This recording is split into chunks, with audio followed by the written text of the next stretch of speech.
العظیم ببرکتی ان اللہ وملائکتہ یصلون علی النبی یا ایہا الذین آمنوا صلوا علیہ وسلموا تسلیما اللہم صل علی سیدنا و مولانا محمد معدن الجود والکرم وعلی آلہ واصحابہ وبارک وسلم صلاۃ و سلام علیک یا رسول اللہ صلی اللہ علیہ وآلہ وسلم فإن من جودک الدنیا وضرتها ومن علومک علم اللوح والقلم دعا إلى الله فالمستمسكون به مستمسكون بحبل غیر منفصم مولاي صل وسلم دائما ابدا على حبیبک خیر الخلق كلهم۔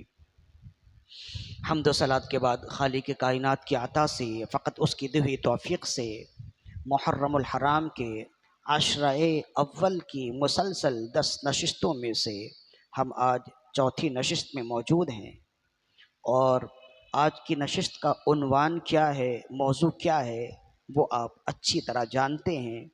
انشاءاللہ اپنے موضوع سے متعلق محدود وقت میں گفتگو کرنے کی سعادت حاصل کریں گے، اور ہم گفتگو سننے کی سعادت حاصل کریں گے۔ اللہ تعالیٰ سے دعا ہے کہ رب عز و جل ہماری حاضری اپنی بارگاہ میں قبول و مقبول فرمائے۔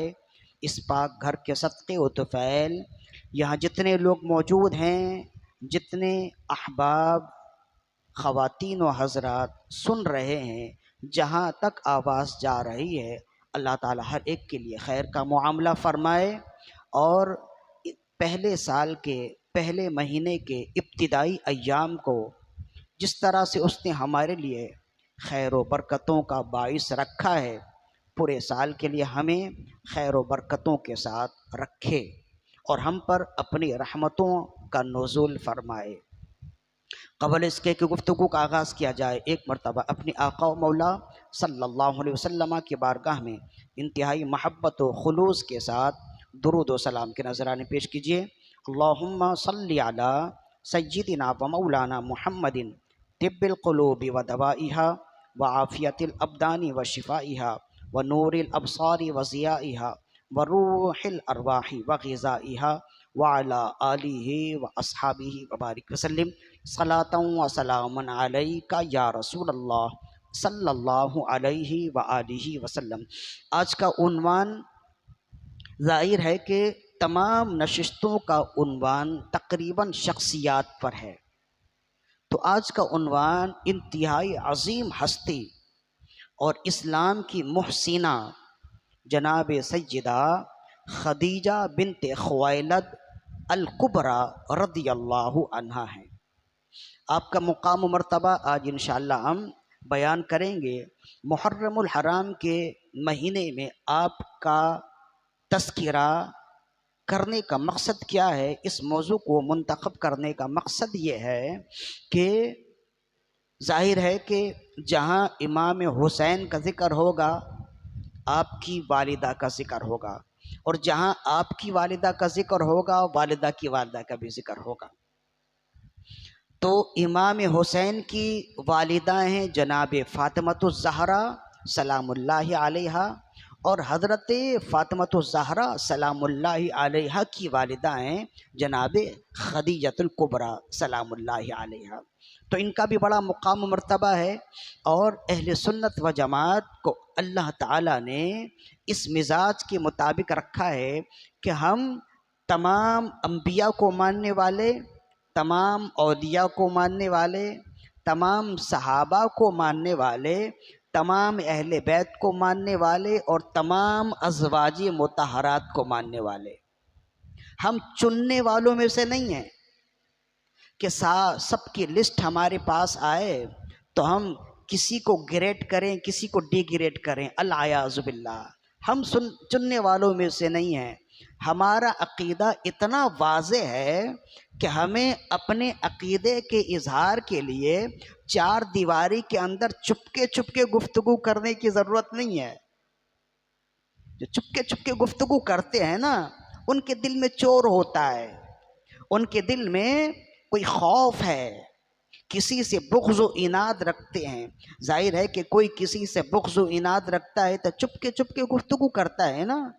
الحمدللہ علی احسانہ، رب کے فضل سے اور رب کے حبیب کے صدقے اللہ نے ہمیں بن مانگے اپنے حبیب کی امت میں بنایا، اور بن مانگے ہمیں ایسے لوگوں کا مزاج دیا جو اکابرین امت کا مزاج ہے. اور مزاج کیا ہے؟ ہر صحابی نبی جنتی جنتی، یہ ہمارا مزاج ہے. ہمیں اس کے درمیان میں منتخب کرنے کی ضرورت نہیں ہے. منتخب وہ کریں جو منتخب کرتے ہیں. ہم تو کہتے ہیں کہ کل ازواج مطہرات جنتی، کل اہل بیت اطہار جنتی، کل صحابہ جنتی. اسی وجہ سے ہمیں، چونکہ ہم کوئی غیر شرعی گفتگو نہیں کرتے اور کسی کی شان میں ڈھکے لفظوں میں یا کھلے عام گستاخی کرنا کیا سوچ بھی نہیں سکتے، اس لیے ہماری محفلوں کے دروازے کھلے ہوتے ہیں. جو بھی آئے بیٹھے انشاءاللہ ہم وہ گفتگو کرتے ہیں کہ آپ کو بھی سمجھ آئے اور آپ جناب کو بھی سمجھ میں آئے. اسی وجہ سے اہل سنت و جماعت کا عقیدہ بالکل واضح ہے. لہذا ہم نے صحابہ کرام کا ذکر بھی کیا. اب ازواج مطہرات میں بہت سی ازواج مطہرات ہیں جن کا ہم کئی نشستوں میں، پچھلی نشستوں میں بھی تذکرہ ہو چکا ہے، لیکن آج ہم نے منتخب کیا حضرت خدیجہ رضی اللہ عنہا کا تذکرہ بالخیر کریں، بلکہ ان کی بارگاہ میں اپنی غلامی پیش کریں. ان کا لقب محسنہ اسلام ہے. آپ اسلام کی محسنہ ہیں، اور آپ کی تعریف کے لیے اور آپ کا تذکرہ بالخیر کرنے کے لیے ہم نے قرآن مجید کی جس آیت کو عنوان سخن بنایا ہے، سورہ والضحیٰ کی آیت ہے، جس میں اللہ نے فرمایا وَوَجَدَكَ عَائِلًا فَأَغْنَىٰ. پیارے حبیب، ہم نے تمہیں ضرورت مند پایا تو مستغنی کر دیا. ہم نے تمہیں ضرورت مند پایا تو مالدار کر دیا. تو صاحب خازن فرماتے ہیں کہ رسول اللہ صلی اللہ علیہ وسلم کو ضرورت مند پایا تو مالدار کر دیا. تو اس کا کیا معنی ہوگا؟ فرمایا گویا اللہ رب العزت ارشاد فرماتا ہے کہ پیارے حبیب، ہم نے تمہیں ضرورت مند پایا تو خدیجۃ الکبریٰ کے ذریعے مالدار کر دیا. تو وَوَجَدَكَ عَائِلًا فَأَغْنَىٰ، یہ آیت مقدسہ جناب خدیجہ بنت خویلد المعروف الکبریٰ رضی اللہ عنہا کی شان میں نازل ہوئی ہے، جس سے آپ کی عظمت و شان کا اندازہ ہوتا ہے. اور پھر رسول اللہ صلی اللہ علیہ وسلم نے آپ کی عظمت و شان بیان کرتے ہوئے ارشاد فرمایا، جسے صحیح بخاری نے نقل کیا، بلکہ صحیحین بخاری اور مسلم دونوں نے نقل کیا. حضرت ابو ہریرہ رضی اللہ عنہ کے حوالے سے ہے کہ رسول اللہ صلی اللہ علیہ وسلم کی بارگاہ میں جناب خدیجہ رضی اللہ عنہا کچھ کھانا لے کر آ رہی ہیں، اور ادھر ہی جبریل امین آئے، عرض کرنے لگے یا رسول اللہ صلی اللہ علیہ وسلم، یہ خدیجہ آپ کی خدمت کے لیے کھانا لے کر آ رہی ہیں جس میں کچھ روٹی ہے اور کچھ سالن ہے. جب وہ آپ کے قریب آ جائیں تو آپ انہیں کہہ دیں کہ جبریل امین رب کی بارگاہ سے آپ کو سلام پیش کر رہے ہیں. اِنَّ رَبَّكَ یسلم علیک، کہ بے شک آپ کا رب آپ کو سلام کرتا ہے. اور آپ کا رب حضرت خدیجہ رضی اللہ عنہا کے بارے میں خوشخبری دیتا ہے کہ آپ انہیں سنا دیں کہ رب نے ان کے لیے جنت میں سفید موتیوں سے ایک محل تیار کیا ہے جس میں نہ کوئی تکلیف ہوگی، جس میں نہ کوئی شور ہوگا. تو جب رسول اللہ صلی اللہ علیہ وسلم کی بارگاہ میں جناب خدیجہ رضی اللہ عنہا حاضر خدمت ہوئیں تو آپ نے انہیں یہ خوشخبری سنائی. تو آپ نے عرض کی یا رسول اللہ، اللہ کو بھی سلام اور جبریل امین کو بھی سلام اور آپ کی بارگاہ میں بھی سلام. تو یہ مقام و مرتبہ ہے جسے امام بخاری اور مسلم نے بیان کیا کہ حضرت خدیجہ رضی اللہ عنہا کا مقام و مرتبہ، وہ پاک ہستی ہیں، وہ پاک روح ہیں کہ جن کی بارگاہ میں رب خود سلام پیش فرماتا ہے، رب خود ان کے لیے سلامتی فرماتا ہے۔ کتنا بڑا مقام و مرتبہ ہوگا۔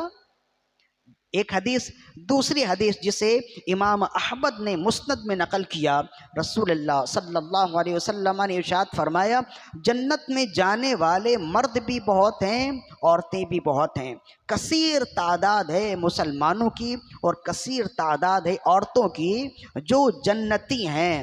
فرمایا جنتی عورتوں کی سردار 4 خواتین ہیں۔ 4 خواتین وہ ہیں جنہیں اللہ نے جنتی عورتیں ہونے کا شرف عطا فرمایا ہے۔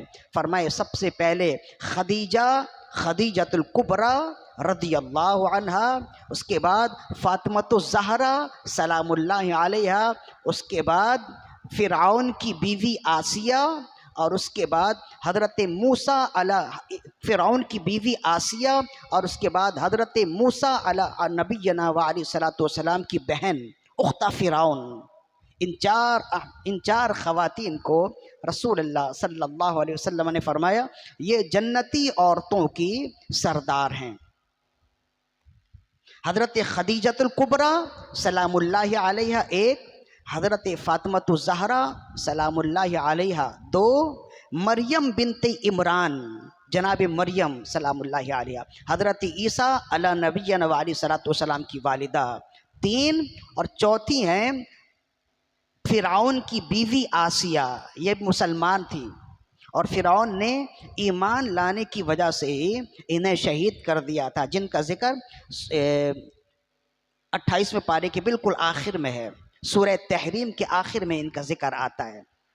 تو یہ 4 خواتین ہیں جن کے بارے میں رسول اللہ صلی اللہ علیہ وسلم نے ارشاد فرمایا کہ جنتی عورتیں تو بہت ہیں لیکن یہ 4 خواتین جنتی عورتوں کی سردار ہیں۔ ان 4 جنتی عورتوں کی سردار میں رسول اللہ صلی اللہ علیہ وسلم نے سب سے پہلے جن کا نام ذکر فرمایا وہ حضرت خدیجہ رضی اللہ عنہا ہے۔ تو یہ 2-3 احادیث ہیں، اور اس کے بعد ایک اور حدیث ہے جس کو روایت کرنے والی حضرت عائشہ صدیقہ رضی اللہ عنہا ہے۔ امام طبرانی نے معجم اوسط میں اس حدیث کو نقل کیا کہ رسول اللہ صلی اللہ علیہ وسلم نے ایک مرتبہ جنتی نعمتوں کا ذکر کیا تو حضرت خدیجہ رضی اللہ عنہا نے خواہش کا اظہار کیا، اے کاش کہ میں جنتی نعمت یا جنتی پھلوں میں سے کچھ کھا سکوں۔ تو رسول اللہ صلی اللہ علیہ وسلم نے ارشاد فرمایا تم کھانا چاہتی ہو؟ تو عرض کی یا رسول اللہ کون نہ چاہے گا؟ تو رسول اللہ صلی اللہ علیہ وسلم نے ہاتھ بڑھایا اور جنتی انگوروں کا ایک خوشہ لا کر حضرت خدیجہ رضی اللہ عنہ کے لیے پیش کر دیا۔ تو یہ حضرت خدیجہ رضی اللہ عنہ عبارت یہ ہے، اطعام رسول اللہ صلی اللہ علیہ وسلم خدیجہ من عنب الجنہ، رسول اللہ صلی اللہ علیہ وسلم نے حضرت خدیجہ رضی اللہ عنہا کو جنتی انگور کھلائے۔ تو یہ ہم تو جا کر وہاں جنت میں کھائیں گے نا، لیکن جناب خدیجہ رضی اللہ عنہا کا مقام یہ ہے کہ رسول اللہ صلی اللہ علیہ وسلم نے انہیں جنت میں ہی جنتی پھل کھلائے۔ تو اتنا بڑا مقام و مرتبہ ہے، تو آپ کی قربانیاں کیا ہیں؟ اب آپ کی قربانیاں سنیں تو پھر آپ کہیں گے کہ بے شک اللہ نے جو مقام دیا اور اللہ کے رسول نے ان کے مقام کے بارے میں جو کچھ ارشاد فرمایا حق بجانب ہے، یہ اس کی حقدار ہیں اور اللہ کے فضل و کرم سے انہیں یہ ملنا چاہیے تھا۔ تو ان کی قربانیاں کیا ہیں؟ ان کی قربانی یہ ہے کہ سب سے پہلے رسول اللہ صلی اللہ علیہ وسلم کی ذات پر ایمان لانے والی یہ ہیں۔ خواتین میں سب سے پہلے ایمان لانے والے مردوں میں تو حضرت ابو بکر صدیق رضی اللہ عنہ ہے نا، لیکن خواتین میں حضرت خدیجہ رضی اللہ عنہ سب سے پہلی خاتون ہیں جنہوں نے رسول اللہ صلی اللہ علیہ وسلم کا کلمہ پڑھا۔ یہ بھی کتنا بڑا مقام ہے کہ وہ وقت جب آپ کو ایک شخص کی مدد کی ضرورت ہے، اس وقت اگر کسی نے مدد کی ہے تو حضرت خدیجہ رضی اللہ عنہا نے سب سے پہلے آپ کی مدد کی عورتوں میں۔ آپ کے نکاح کا واقعہ انتہائی خوبصورت ہے اور دل نشین ہے اور فائدے مند ہے۔ چنانچہ کہتے ہیں کہ رسول اللہ صلی اللہ علیہ وسلم کی عمر مبارکہ ابھی 25 سال ہے، اور حضرت خدیجہ رضی اللہ عنہا کی مالداری، پاک بازی، زمانہ جاہلیت میں آپ کا لقب طاہرہ تھا، طیب الطاہرہ آپ کا لقب تھا زمانہ جاہلیت میں۔ تو رسول اللہ صلی اللہ علیہ وسلم کے کانوں تک آپ کی پاک بازی بھی پہنچ رہی ہے، اور حضرت خدیجہ رضی اللہ عنہا بہت مالدار ہیں۔ خاتون ہونے کی وجہ سے کاروباری معاملات میں اس قدر وہ مصروف نہیں ہو سکتی، اپنا مال بازاروں تک رسائی کے لیے خاتون ہونے کی وجہ سے صحیح طور پر کر نہیں سکتی۔ تو آپ کو ایسے لوگوں کی ضرورت ہے جو امانت دار ہوں، جو اجرت پر یا کچھ پرسنٹیج پر، کچھ فیصد پر پیسے لیں، مال لیں، ان کا مال بازار میں بیچیں، اور اس میں سے جو فیصد طے ہو جائے، جو منافع طے ہو جائے، وہ انہیں دے دیا جائے۔ اسے مداربت کہتے ہیں کہ محنت آپ کی ہوگی، مال میرا ہوگا، اسے مداربہ کہتے ہیں۔ تو وہ خاتون تھیں، بازاروں تک جانا اور سودے کرنا وغیرہ وغیرہ ان کے لیے مناسب ہے نہیں، بازار مردوں کے لیے ہے۔ تو آپ تلاشتی کہ کوئی ایسا شخص مل جائے، ظاہر ہے کہ کاروبار کے لیے تو امانت دار شخص کو ہی تلاش کیا جاتا ہے نا، اس لیے کہ جب پیسے آئیں تو اچھے اچھوں کی نیت بدل جاتی ہے، تو امانت دار کو تلاش کرنا ضروری ہے۔ تو چند ایک امانت دار ملتے، ان کے ساتھ یہ کاروباری سلسلہ کرتی، لیکن مزید آپ کا کاروبار پھیلا ہوا ہے اور آپ کو کسی ایسے امانت دار کی ضرورت ہے جو آپ کا کاروبار سمیٹے اور آپ کے کاروبار میں آپ کا ہاتھ بٹھائے، جس پر آپ آنکھ بند کر کے اعتبار اور بھروسہ کر سکیں۔ تو کہتی ہیں کہ ہوتے ہوتے رسول اللہ صلی اللہ علیہ وسلم کی صداقت اور امانت کی خبر آپ کے کانوں تک بھی آئی۔ تو جب آپ کے کانوں تک رسول اللہ صلی اللہ علیہ وسلم کا صادق الامین ہونا کانوں تک پہنچا، اس کی خبر پہنچی، تو آپ نے اپنی ایک سہیلی حضرت نفیسہ رضی اللہ عنہا کے ذریعے سے رسول اللہ کی بارگاہ میں پیغام پہنچایا کہ میں چاہتی ہوں کہ آپ میرا سامان تجارت لے کر مختلف شہروں میں، مختلف ملکوں میں جائیں اور آپ میرے ساتھ مداربت کا معاملہ فرمائیں۔ حضرت رسول اللہ صلی اللہ علیہ وسلم نے ابو طالب سے درخواست کی، ابو طالب سے مشورہ کیا۔ جب انہوں نے مشورے سے کہا کہ ہاں ٹھیک ہے، تو پھر رسول اللہ صلی اللہ علیہ وسلم نے فرمایا کہ آپ نے کاروبار کرنے کے لیے اجازت دے دی۔ لہذا رسول اللہ صلی اللہ علیہ وسلم کاروباری سلسلے میں پہلی مرتبہ 25 سال کی عمر میں آپ شام کی طرف گئے، حضرت خدیجہ رضی اللہ عنہا کا سامان تجارت لے کر، اور حضرت خدیجہ رضی اللہ عنہا نے رسول اللہ صلی اللہ علیہ وسلم کے ساتھ اپنے ایک غلام کو بھی ساتھ کر دیا اور کہا کہ یہ غلام آپ کی خدمت کرے گا، آپ کا ہاتھ بٹائے گا، اور جاتے ہوئے غلام سے کہا کہ گہری نظر رکھنا، دیکھنا کہ یہ بولنے میں، سودا کرنے میں، دینے میں، لینے میں ان کا معیار کیا ہے، معاملہ کیا ہے، اچھی طرح دیکھنا۔ لہذا اب وہ گئے رسول اللہ صلی اللہ علیہ وسلم کے ساتھ، جہاں جاتے رسول اللہ کی پاک بازی ہوتی، آپ کی صداقت ہوتی، آپ کے لب و لہجے میں مٹھاس اس قدر ہے کہ لوگ دوسروں سے سودا نہ کرتے، آپ سے سودا کرتے۔ تو میسرہ جو غلام ہے وہ آپ کے ساتھ ساتھ رہتے ہوئے آپ کا دل ہی دل میں انتہائی غلام ہو گیا۔ وہ غلام تو حضرت خدیجہ رضی اللہ عنہا کا تھا، لیکن جب رسول اللہ صلی اللہ علیہ وسلم کی صداقت، امانت اور باتوں میں میانہ روی کو دیکھتا ہے تو رسول اللہ صلی اللہ علیہ وسلم کا غلام ہو جاتا ہے، دل سے آپ کا محب ہو جاتا ہے۔ ہر ایک معاملہ دیکھے، اور دیکھنے کے بعد جب واپسی کی طرف آتے ہیں تو حضرت خدیجہ رضی اللہ عنہا بھی اپنے گھر سے بیٹھ کر یہ راستے کی طرف دیکھ رہی ہیں کہ آج کے دن ہی انہیں لوٹنا تھا، دیکھیں کب تک لوٹ کر آتے ہیں تو سامنے سے دیکھتی ہیں کہ رسول اللہ صلی اللہ علیہ وسلم آہستہ آہستہ محو خرام ہیں، آپ آ رہے ہیں، ساتھ ساتھ آپ کا غلام بھی ہے، میسرہ بھی ہے، اور اونٹوں سے لدے ہوئے سامان بھی ہیں، سامان تجارت بھی ہے۔ اور ایک عجیب منظر دیکھا، سخت گرمی ہے لیکن آپ کے سر پر ایک بادل سایہ کیے ہوئے، سخت گرمی میں تو دل سے ہی آپ سے محبت کرنے والی ہو گئیں، آپ کی عزت اور آپ کی قدر ان کے دل میں مزید زیادہ ہو گئی۔ اب جب وہ قریب آئے، میسرہ کہنا ہی چاہتا تھا، حضرت خدیجہ نے بتایا، کہنے لگے اب تمہیں بتانے کی ضرورت نہیں ہے کہ محمد صادق الامین ہیں، راستوں نہیں اور بادل نہیں بتا دیا ہے کہ وہ سچے ہیں، وہ سچے ہیں، ان کا نام لبوں پہ آئے میٹھا میٹھا منہ ہو جائے، ان کے بول بہاروں جیسے اور اصحاب ستاروں جیسے، ان کے جیسا اور نہ کوئی، ان کی یاد میں لکڑی روئی، جب وہ سیر کو جایا کرتے سر پہ بادل سایہ کرتے، جب وہ سیر کو جایا کرتے سر پہ بادل سایہ کرتے۔ تو انتہائی محبت کرنے والی ہو گئیں، اور پھر رسول اللہ صلی اللہ علیہ وسلم حضرت خدیجہ رضی اللہ عنہا کا سارا کاروبار آپ آہستہ آہستہ سنبھالتے رہے۔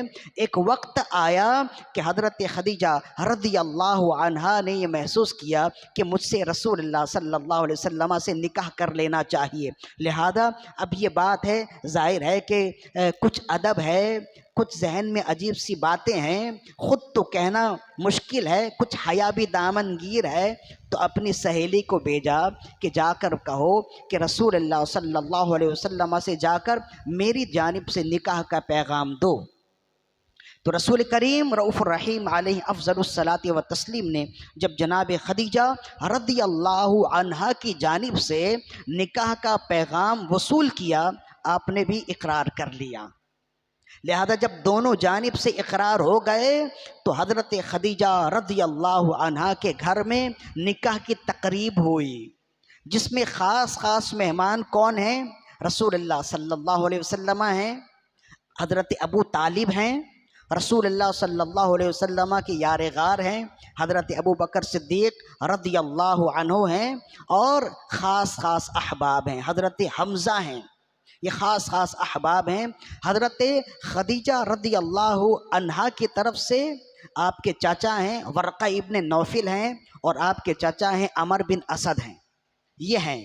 محفل ہوئی، اور نکاح کی محفل میں اب نکاح کے لیے ایجاب و قبول کے بعد اب تو خطبہ پڑھنا ہے نا، تو خطبہ پڑھنے کے لیے کھڑے ہوئے، نکاح پڑھانے کے لیے کھڑے ہوئے ابو طالب، رسول اللہ صلی اللہ علیہ وسلم کے سگے چچا ہیں، اور مولا علی رضی اللہ عنہ کے والد گرامی ہیں، علی ابن ابی طالب۔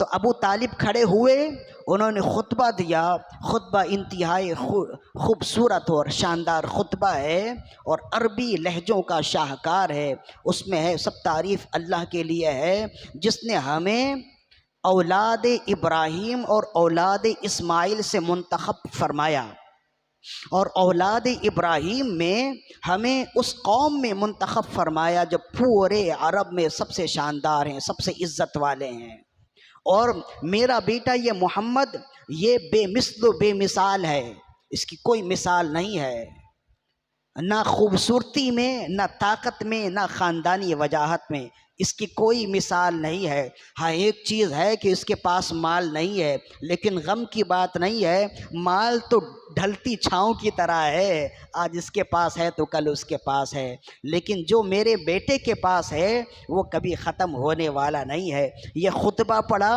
اس خطبے کے بعد پھر حضرت خدیجہ رضی اللہ عنہا کی طرف سے پہلا خطبہ پڑھا حضرت ورقہ ابن نوفل نے، انہوں نے بھی اسی طرح کی کلمات کہے۔ پھر اس کے بعد تیسرا خطبہ پڑھا آپ کے چچا حضرت خدیجہ رضی اللہ عنہا کے چچا حضرت عمر بن اسد نے تیسرا خطبہ پڑھا، اور اس کا بھی مضمون یہی تھا۔ اسی طرح سے 3 خطبے پڑھے گئے۔ اب اس سے ایک بات اور بھی سمجھ لیجئے، بیچ میں ہمارے یہاں تو ایک ہی خطبہ ہوتا ہے نا، نکاح میں ایک ہی خطبہ ہوتا ہے، لیکن 2 ہو جائے، 3 ہو جائے، 4 ہو جائے تو اس سے بھی کوئی حرج نہیں ہے۔ بعض خطبے ہم نے ایسی محفل بھی ہے کہ کئی اساتذہ موجود ہیں، ایک طالب علم کا نکاح ہو رہا ہے تو تمام اساتذہ نے باری باری خطبہ پڑھا اور دعائیں کی، ایسا بھی ممکن ہے۔ اور اگر ایسی محفل ہو جائے تو دعائیہ کلمات سے ایسی محفل ہونی چاہیے۔ لیکن ہم تو بڑے ہی بے ڈھنگے لوگ ہو گئے نا، 3 خطبہ، ہمارے لیے تو ایک خطبہ پڑھنا مشکل ہو جاتا ہے۔ اگر نکاح کا پروگرام، نکاح کی تقریب اگر حال میں ہو تو ادھر امام خطبہ پڑھ رہا اور ادھر وہ گانا چلا رہے ہوتے ہیں، اس کے لیے ایک خطبہ پڑھنا مشکل ہوتا ہے۔ اور جو تقریب والے ہوتے ہیں وہ تو جلدی جلدی دل میں ہی کہہ رہے ہوتے ہیں کہ مولوی صاحب جلدی سے چھوٹا خطبہ پڑھیں، جلدی سے چھوٹی سی دعا کریں اور فارغ کریں تاکہ ہم جلدی سے ناچ گانے کی تقریب کریں۔ وہ تو دل ہی دل میں یہ سوچ رہے ہوتے ہیں، اگر 2-3 خطبہ پڑھ جائے تو وہ تو بیچارہ ہارٹ فیل ہو جائے کہ سارا وقت تو انہوں نے اسی میں لگا دیا۔ یہ یوں سمجھ لیجئے کہ دین سے دوری ہے، دین سے بیزاری ہے، ہماری دین سے بیزاری کی وجہ سے ہے۔ اسی وجہ سے بسا اوقات ایسا ہوتا ہے کہ خطیب جو نکاح خواہ ہے نا وہ جان بوجھ کر خطبہ نہیں پڑھتا، اس لیے کہ خطبہ پڑھنے کے لیے ماحول چاہیے۔ نکاح کا خطبہ یہ سنت ہے لیکن سننا واجب ہے۔ اب اکثر و بیشتر ہوتا یہ ہے کہ اگر نکاح کی تقریب حال میں ہو جائے تو وہاں حال کا تو حال ہی بے حال ہوتا ہے نا۔ اب اگر خطبہ پڑھے تو سنے کون؟ سننے والا بھی تو ہو نا، ہر ایک کے لیے جہاں تک آواز جا رہی ہے خطبہ سننا واجب ہے۔ اب وہ سوچتا ہے اگر میں سنت پہ عمل کروں، اتنے سارے لوگ بیٹھے گناہ گار ہوں گے اگر نہیں سنیں گے، تو بسا اوقات ایسا ہوتا ہے کہ پھر وہ دعا ہی کر دیتا ہے۔ اس میں بعض لوگ باتیں بھی بناتے ہیں کہ خطیب صاحب نے یا قاضی صاحب نے خطبہ نہیں پڑھا، وہ تو تمہیں گناہوں سے بچانا چاہ رہا ہوتا ہے۔ اسی وجہ سے ابھی بہتر یہ ہوتا ہے کہ شادی کی تقریب آپ حالوں وغیرہ میں کریں، لیکن نکاح جو ہے نا وہ مسجد میں ہی کر لیا کریں، یہ بہتر ہوتا ہے تاکہ خطبہ بھی تسلی سے پڑھ سکیں، دعائیں بھی تسلی سے ہو سکیں۔ اور اہم زندگی کی شروعات جب ہو تو مسجد سے ہو، اور یہ سنت بھی ہے مسجد میں جمعے کے دن عصر کی نماز کے بعد نکاح کرنا، یہ سنت ہے۔ حضرت آدم علیہ نبی علیہ الصلوۃ والسلام کا جب نکاح ہوا تو یہی وقت تھا، عصر اور مغرب کے درمیان میں ہوا۔ تو حضرت خدیجہ رضی اللہ عنہا کا نکاح ہوا اور آپ کا نکاح پڑھایا ابو طالب نے۔ ابھی بات آگے بھی چلے گی لیکن یہاں ایک اور بات بھی سمجھ لیجئے، اہل سنت و جماعت کے یہاں بھی 2 رائے ہیں ابو طالب کے ایمان اور عدم ایمان کے حوالے سے۔ بعض لوگوں کے نزدیک ابو طالب کا ایمان ثابت ہے اور بعض لوگوں کے نزدیک ابو طالب کا ایمان ثابت نہیں ہے۔ محقق اہل سنت و جماعت اکابرین امت کا یہی فیصلہ ہے اور ان کی یہی تحقیق ہے کہ ابو طالب کا ایمان ثابت نہیں ہے۔ صحیح بخاری کی حدیث ہے، اور اس پر تحقیق کرتے ہوئے اعلی حضرت رحمہ اللہ نے پورا ایک رسالہ لکھا ہے، المبحث المطالب فی ایمان ابی طالب۔ اس میں آپ نے تحقیق کی ہے اور بتایا ہے کہ ان کا ایمان ثابت نہیں ہے، لیکن یہ اتنا کوئی خوشگوار موضوع نہیں ہے جس کو برسر محفل بیان کیا جائے اور اس پر سختی کی جائے، اس لیے کہ رسول اللہ صلی اللہ علیہ وسلم کے ساتھ ان کے احسانات بہت ہیں، بہت زیادہ ہیں، اور آخری وقت تک بھی رسول اللہ صلی اللہ علیہ وسلم نے انہیں کلمہ پڑھنے کے لیے کہا لیکن انہوں نے انکار کیا۔ زندگی بھر رسول اللہ صلی اللہ علیہ وسلم کو اس کا دکھ رہا، ہمیں بھی اس کا دکھ ہے، لیکن یہ کوئی خوشگوار موضوع نہیں ہے جس پر گفتگو کی جائے۔ اسی وجہ سے علماء اہل سنت منبر و محراب سے اس کا تذکرہ نہیں کرتے ہیں۔ موضوعات سینکڑوں ہیں، ہم کیوں اس پر گفتگو کریں؟ بعض لوگ ہوتے ہیں جو تخریبی ذہن رکھتے ہیں، وہ اسی طرح کے موضوعات بیان کر کے امت کے اندر جو ہے نا شیرازہ بکھیرنا چاہتے ہیں۔ تو بہت سے موضوعات ہیں جو موضوع تو ہے لیکن وہ موضوع ہی موضوع ہے، اس موضوع پر گفتگو نہیں کرنی چاہیے۔ جیسے ایمان ابی طالب کا موضوع ہے، باغ فدق کا مسئلہ ہے، صحابہ کرام کے درمیان جو جنگیں ہوئی ہیں، جنگ صفین ہے، جنگ جمل ہے، جنگ نہروان ہے، اس کا مسئلہ ہے، اس مسئلے پر گفتگو کرنے کی ضرورت نہیں ہے، علماء نے منع فرمایا، اس لیے کہ جو سادہ ذہن لوگ ہیں جنہیں نماز کے فرائض و شرائط معلوم نہیں، انہیں جب آپ یہ مسائل بتائیں گے نا تو خواہ خواہ ان کے دل میں صحابہ کرام کی محبت کم ہو جائے گی۔ اسی وجہ سے کہا گیا جتنے صحابہ ہیں رسول اللہ نے فرمایا، اللہ تعالیٰ نے ارشاد فرمایا سب جنتی ہیں تو سب جنتی ہیں۔ تو بہت سے مسائل ایسے ہیں جنہیں اکابرین امت نے جن پر تحقیق کی اور مہر تحقیق لگا کر کتاب بند کر دیا ہے، اب اس پر مزید تحقیق کی ضرورت نہیں ہے۔ اب اس بند کی ہوئی کتاب کو کھول کر اس زمانے کا کوئی مولوی تحقیق کرے گا تو وہ تحقیق کرنے والا نہیں ہوگا، وہ تخریب کرنے والا ہوگا، امت کے شیرازے کو بکھیرنے والا ہوگا۔ ہم نے یہ مسئلہ اس وجہ سے بیان کیا کہ بعض لوگ ایمان ابی طالب کے جو قائل ہیں وہ کہتے ہیں کہ رسول اللہ صلی اللہ علیہ وسلم کا نکاح ابو طالب نے پڑھایا تھا، اگر ان کا ایمان ثابت نہ ہو تو پھر رسول اللہ صلی اللہ علیہ وسلم کا نکاح بھی کیسے ثابت ہوگا؟ بڑے دلالے سے کہہ دیتے کہ اگر ابو طالب کا ایمان ثابت نہیں ہوگا تو پھر خدا نخواستہ رسول اللہ کا نکاح بھی ثابت نہیں ہوگا، اس لیے کہ رسول اللہ کا نکاح ابو طالب نے پڑھایا تھا۔ تو اس وجہ سے ہم نے یہ مسئلہ بیان کیا، یہ ایک شرعی مسئلہ ہے۔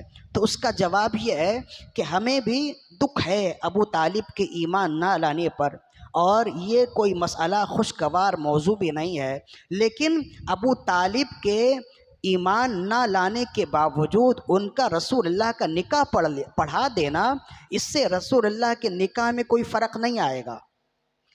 دو رائے کسی مفتی کی بھی نہیں ہے کہ قاضی اگر کافر بھی ہو تب بھی نکاح ہو جاتا ہے، اس میں دو رائے نہیں ہے۔ نکاح کس چیزوں سے ہوتا ہے؟ النکاح ینعقد بالایجاب والقبول مع حضور الشاہدین المسلمین البالغین العاقلین، کہ نکاح منعقد ہو جاتا ہے ایجاب اور قبول سے۔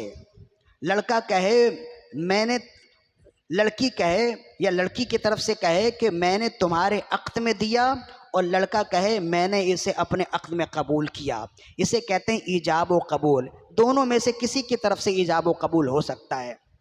ایجاب و قبول ہو جائے اور دو گواہ ہوں جو مسلمان عاقل و بالغ ہوں، دو گواہوں کی موجودگی ہو، ایجاب و قبول ہو جائے، نکاح ہو جاتا ہے۔ نکاح خواہ کی ضرورت نہیں ہے۔ ہمارے ہاں نکاح خواہ کی ضرورت اس وجہ سے ہوتی ہے کہ کچھ کاغذی کارروائی ہوتی ہے، کچھ قانونی کارروائیاں ہوتی ہیں، اور کچھ کاغذات تیار کرنے ہوتے ہیں، اس وجہ سے قاضی کی ضرورت ہوتی ہے، ورنہ ایسے بھی نکاح منعقد ہو جاتا ہے۔ جب یہ سمجھ گئے تو پھر جب قاضی کی نکاح کے انعقاد کے لیے ضرورت ہی نہیں ہے تو قاضی مسلمان ہو تب بھی ٹھیک ہے، غیر مسلم ہو تب بھی ٹھیک ہے، اس میں کوئی حرج نہیں ہے۔ لہذا ایمان ابو طالب کے ثابت کرنے کے لیے رسول اللہ صلی اللہ علیہ وسلم کے نکاح کو ثابت کرنا، آپ کے نکاح کے حوالے سے دلیل کے طور پر اس کو پیش کرنا، یہ صحیح نہیں ہے، یہ کم علمی کی دلیل ہے۔ تو یہ نکاح ہو گیا، اور نکاح ہونے کے بعد اب جب جناب خدیجہ رضی اللہ عنہا، ہماری جانیں، ہماری اولاد آپ پر قربان ہو جائے، جب رسول اللہ صلی اللہ علیہ وسلم کے عقد میں آئیں تو باہر جس قدر زیادہ لوگوں کی تنگی کا سامنا ہوتا نا رسول اللہ صلی اللہ علیہ وسلم، جیسے ہی آپ گھر آتے اور آپ کہتے کہ یہ ان لوگوں نے یہ کیا، فلاں نے یہ کیا، حضرت خدیجہ آپ کو تسلی دیتی، آپ کی تسلی کی وجہ سے رسول اللہ صلی اللہ علیہ وسلم کا سارا غم ختم ہو جاتا۔ جب آپ نے نکاح کر لیا نا تو ظاہر ہے کہ منافقین بھی ہیں، معاندین بھی ہیں، کچھ محب ہیں تو کچھ برا چاہنے والے بھی ہیں، تو لوگ کہنے لگے دیکھو محمد صلی اللہ علیہ وسلم کی عمر تو چھوٹی سی ہے، 25 سال کی عمر میں 40 سال کی خاتون سے نکاح کون کرتا ہے؟ تو کہنے لگے کہ محمد صلی اللہ علیہ وسلم نے العیاذ باللہ حضرت خدیجہ سے نکاح اس وجہ سے کیا ہے کہ وہ مالدار ہیں، اور ان کے مال کی وجہ سے یہ بھی مالدار ہو جائیں، اس وجہ سے العیاذ باللہ اس لالچ میں آپ نے نکاح کیا ہے۔ جب جناب خدیجہ رضی اللہ عنہا کے کانوں تک یہ آواز آئی، آپ نے تمام لوگوں کو جمع کیا اور فرمایا، یہ پردے سے پہلے کی بات ہے، اس زمان تو ابھی تو اسلام کا آغاز ہونے والا ہے نا، یہ اسلام سے پہلے کی بات ہے۔ آپ نے تمام لوگوں کو جمع کیا اور جمع کرنے کے بعد آپ نے فرمایا کہ میں نے یہ سنا ہے کہ بعض لوگ یہ کہتے ہیں کہ میرے شوہر محمد صلی اللہ علیہ وسلم نے مجھ سے نکاح میرے مال کی لالچ میں کیا ہے، تو تم گواہ ہو جاؤ آج سے میں بھی ان کی ہوں، میرا سارا مال بھی ان کا ہے، آج سے میرا کچھ بھی نہیں ہے۔ اب میں اگر کھاؤں گی تو ان کے مال سے کھاؤں گی، میں اگر دنیا میں کاروبار کروں گی تو ان کے مال سے کروں گی، میرا اب کچھ نہیں ہے، میرا سب کچھ ان کے پاس ہے۔ تب یہ آیت نازل ہوئی وَوَجَدَكَ عَائِلًا فَأَغْنَىٰ۔ پیارے حبیب، آپ کے رب نے آپ کو ضرورت مند پایا تو خدیجہ کے مال کے ذریعے سے آپ کو دولت مند کر دیا، مالدار کر دیا۔ تو یہ قربانیاں ہیں حضرت خدیجہ رضی اللہ عنہا کی، جس کو ہم نے اختصاراً بیان کیا۔ اب اس میں سے چند ایک باتیں ہیں جو غور طلب ہیں، جس کا تعلق اس حضرت خدیجہ رضی اللہ عنہا کے واقعے سے تو نہیں ہے، لیکن چند ایک فائدے نکلتے ہیں جو آپ اشارتاً یہ فائدے سمجھ جائیے۔ یہ نکاح کتنا سادہ تھا، چند لوگ آئے، کیا ان کے پاس مال نہیں تھا کہ کہتی کہ بہت دھوم دھام سے نکاح کیا جائے؟ کیا ان کے پاس مال نہیں تھا؟ ان کے پاس دولت نہیں تھی؟ عرب میں ان سے زیادہ مالدار خاتون کوئی نہیں تھی، لیکن کتنا سادہ نکاح کیا۔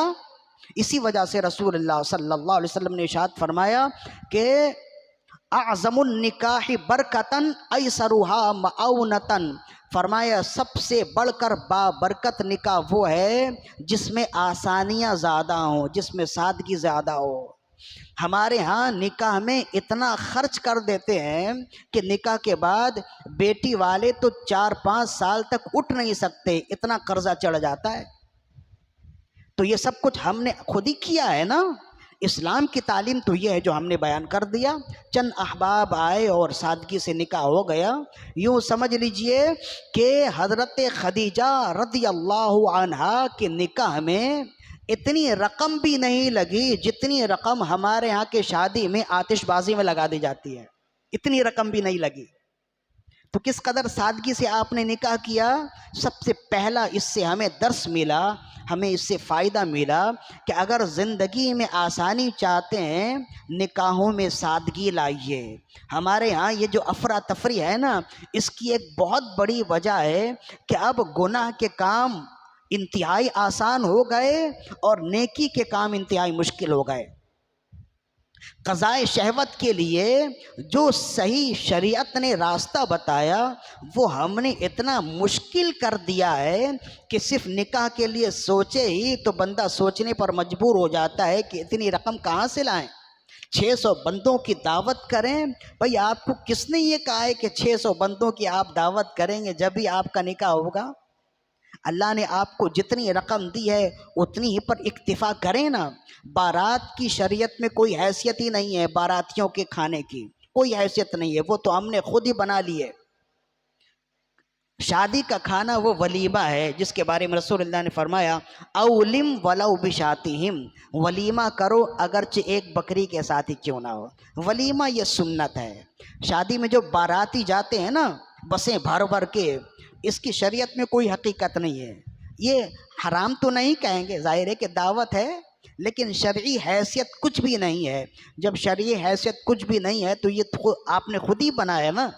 تو جب یہ رسم و رواج آپ نے خود ہی بنائے ہیں تو خود ہی بھگت رہے ہیں، لہذا اس پر بھی کام کیجئے۔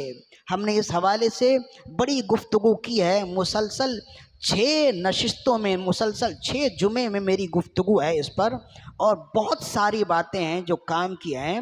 یوٹیوب میں میرا یہ پورا بیان 6 نشستوں کا بیان موجود ہے، وہ سنیں، اپنے گھر والوں کو بھی سنائیں، گھر والی کو بھی سنائیں، انشاءاللہ اس سے بڑا فائدہ ہوگا۔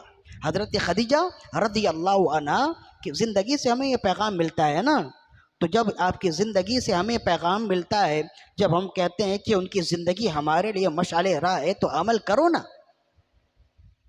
اور پھر بعضوں کو تو دیکھا کہ وہ امداد لینے کے لیے مختلف مذہبی اور فلاحی اداروں میں جاتے، بیٹی کی شادی ہے، 300 بندوں کا کھانا ہے، لہذا کھانے کا انتظام آپ کر دیں۔ پرچیاں تو میرے پاس بھی آ رہی ہوتی ہیں نا بھائی، 300 بندوں کا کھانا آپ نے کیا ہے اور آپ امداد بھیک مانگنے جا رہے ہیں، تو کیا یہ آپ کے لیے شرعی طور پر جائز ہے؟ آپ غریب بھی ہوں تب بھی اگر بھیک مانگنے یا امداد طلب کرنے یا مانگنے کی پوزیشن میں بھی ہوں، تو مانگنے کی پوزیشن فقط یہی ہے کہ جس سے آپ کی طلب پوری ہو جائے۔